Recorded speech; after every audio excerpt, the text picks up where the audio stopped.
بسم اللہ الرحمن الرحیم۔ ادب کی دنیا کے سبسکرائبرز اور ویورز السلام علیکم۔ آپ دیکھ رہے ہیں سلسلہ داستان ایمان فروشوں کی۔ اگر آپ یہ سلسلہ مکمل دیکھنا چاہتے ہیں تو نیچے ڈسکرپشن میں دیے گئے پلے لسٹ کے لنک پر کلک کیجئے، اور اگر آپ کو ہماری یہ ویڈیوز اچھی لگ رہی ہیں تو کمنٹ سیکشن میں ہمیں ضرور آگاہ کیجئے۔ تو آئیے چلتے ہیں آج کی داستان کی طرف۔ نصف شب کے بعد صلاح الدین ایوبی اس خوشنما خیمے میں داخل ہوا جو ناجی نے اس کے لیے نصب کرایا تھا۔ اندر اس نے قالین بچھا دیے تھے۔ پلنگ پر چیتے کی کھال کے مانند پلنگ پوش تھا۔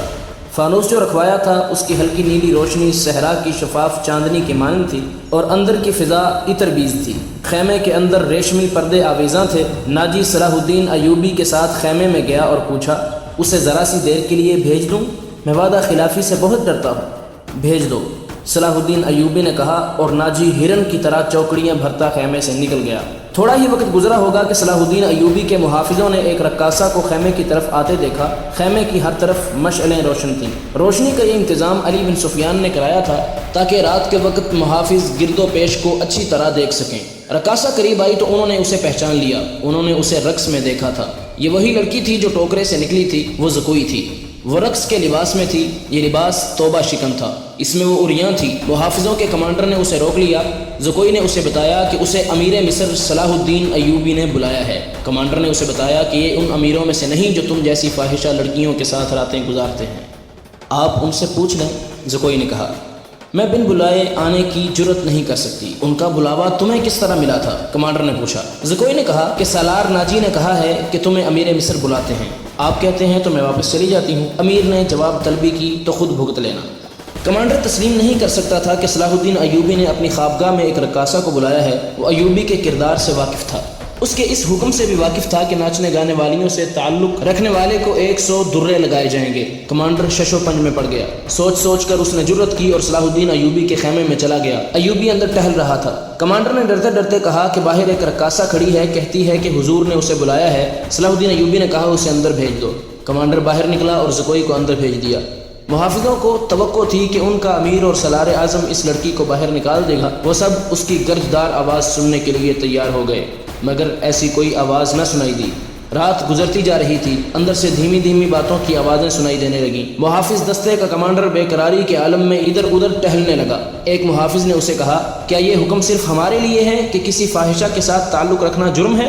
ہاں، اس نے جواب دیا، حکم صرف ماتحتوں کے لیے اور قانون صرف رعایا کے لیے ہوتے ہیں۔ امیر مصر کو درے نہیں لگائے جا سکتے۔ کمانڈر نے جل کر کہا، بادشاہوں کا کوئی کردار نہیں ہوتا۔ صلاح الدین ایوبی شراب بھی پیتا ہوگا، ہم پر جھوٹی پارسائی کا رعب جمایا جاتا ہے۔ ان کی نگاہوں میں صلاح الدین ایوبی کا جو بت تھا وہ ٹوٹ پھوٹ گیا تھا۔ اس بت میں سے ایک عربی شہزادہ نکلا جو عیاش اور بدکار تھا، پارسائی کے پردے میں گناہ کا مرتکب ہو رہا تھا۔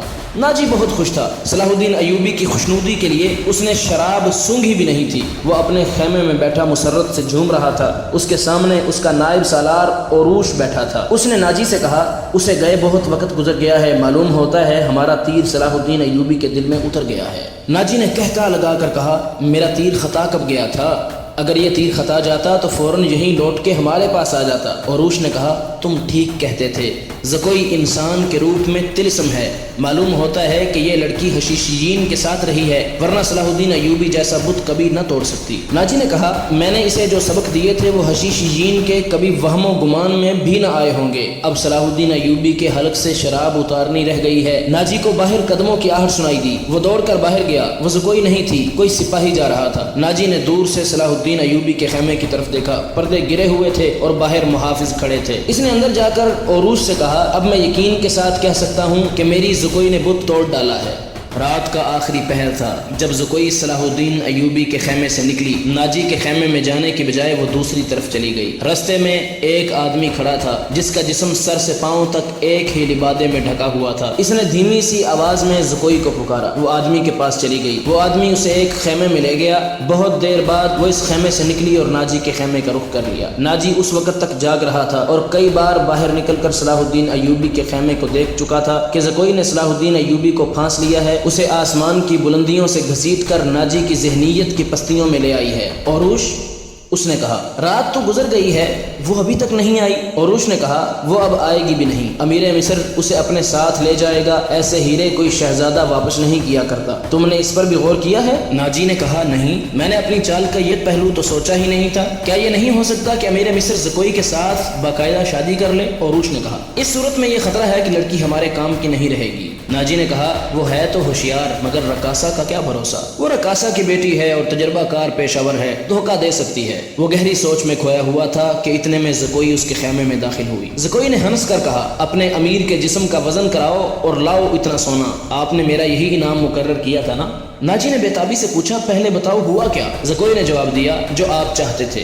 آپ کو یہ کس نے بتایا تھا کہ صلاح الدین ایوبی پتھر ہے، فولاد ہے اور وہ مسلمانوں کے لیے اللہ کا سایہ ہے؟ اس نے زمین پر پاؤں سے ٹھوکر مار کے کہا وہ اس ریت سے زیادہ بے بس ہے جسے ہوا کے ہلکے ہلکے جھونکے اڑاتے پھرتے ہیں۔ عروش نے کہا تمہارے حسن کے جادو اور زبان کے طلسم نے اسے ریت بنایا ہے، ورنہ یہ کم بخت چٹان تھا۔ زکوئی نے کہا ہاں چٹان تھا، اب ریتلا ٹیلا بھی نہیں۔ ناجی نے پوچھا میرے متعلق کوئی بات ہوئی تھی؟ زکوئی نے جواب دیا ہاں پوچھتا تھا ناجی کیسا آدمی ہے؟ میں نے جواب دیا کہ مصر میں اگر کسی پر آپ کو اعتماد کرنا چاہیے تو وہ صرف ناجی ہے۔ اس نے پوچھا کہ تم کس طرح اسے جانتی ہو؟ میں نے کہا کہ وہ میرے باپ کے گہرے دوست ہیں، ہمارے گھر گئے تھے اور میرے باپ سے کہتے تھے کہ میں صلاح الدین ایوبی کا غلام ہوں، مجھے سمندر میں کودنے کا حکم دیں گے تو کود جاؤں گا۔ پھر اس نے مجھ سے پوچھا کہ تم باعصمت لڑکی ہو؟ میں نے کہا کہ میں آپ کی لونڈی ہوں، آپ کا ہر حکم سر آنکھوں پر۔ کہنے لگا کچھ دیر میرے پاس بیٹھو، میں اس کے پاس بیٹھ گئی، پھر وہ اگر پتھر تھا تو موم ہو گیا اور میں نے موم کو اپنے سانچے میں ڈھال لیا۔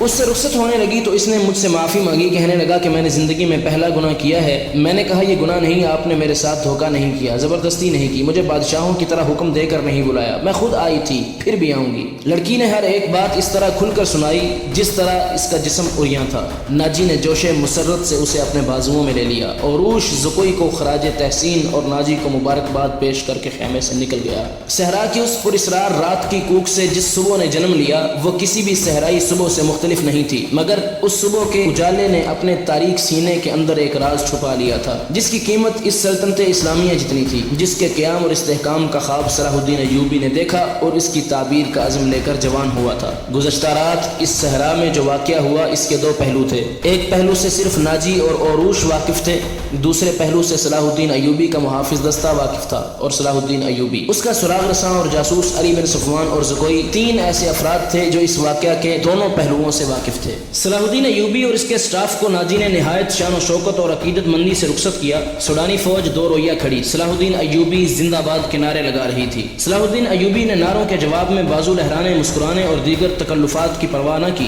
ناجی سے ہاتھ ملایا، اپنے گھوڑے کو ایڑ لگا دی۔ اس کے پیچھے اس کے محافظوں اور دیگر سٹاف کو بھی گھوڑے دوڑانے پڑے۔ اپنے مرکزی دفتر پہنچ کر وہ علی بن سفیان اور اپنے ایک نائب کو اندر لے گیا اور دروازہ اندر سے بند کر دیا۔ وہ سارا دن کمرے میں بند رہے۔ سورج غروب ہوا، رات تاریک ہو گئی۔ کمرے کے اندر کھانا تو درکنار پانی بھی نہیں گیا۔ رات خاصی گزر چکی تھی جب تینوں باہر نکلے اور اپنے اپنے گھروں کو روانہ ہوئے۔ علی بن سفیان ان سے الگ ہوا تو محافظوں کے دستے کے کمانڈر نے اسے روک لیا اور کہا محترم ہمارا فرض ہے کہ حکم مانیں اور زبانیں بند رکھیں، لیکن میرے دستے میں ایک مایوسی اور بے اطمینانی پیدا ہو گئی ہے، خود میں بھی اس کا شکار ہو رہا ہوں۔ کیسی مایوسی؟ جناب محافظ کہتے ہیں کہ ایک فوج کو شراب پینے کی اجازت ہے تو ہمیں اس سے کیوں منع کیا گیا ہے؟ کمانڈر نے کہا اگر آپ میری شکایت کو گستاخی سمجھیں تو سزا دے دیں، لیکن میری شکایت سن لیں۔ ہم اپنے امیر کو خدا کا برگزیدہ انسان سمجھتے تھے اور اس پر دل و جان سے فدا تھے، مگر رات اس کے خیمے میں ایک رقاصہ گئی تھی۔ تو سامعین یہ تھی ہماری آج کی ویڈیو۔ اس طرح کی مزید اچھی ویڈیوز دیکھنے کے لیے ہمارا چینل ادب کی دنیا سبسکرائب کیجئے، اس ویڈیو کو لائک اور شیئر کیجئے۔ اگر آپ کو یہ ویڈیو پسند آ رہی ہے تو کمنٹ سیکشن میں ہمیں اس کے بارے میں مزید بتائیے۔ شکریہ۔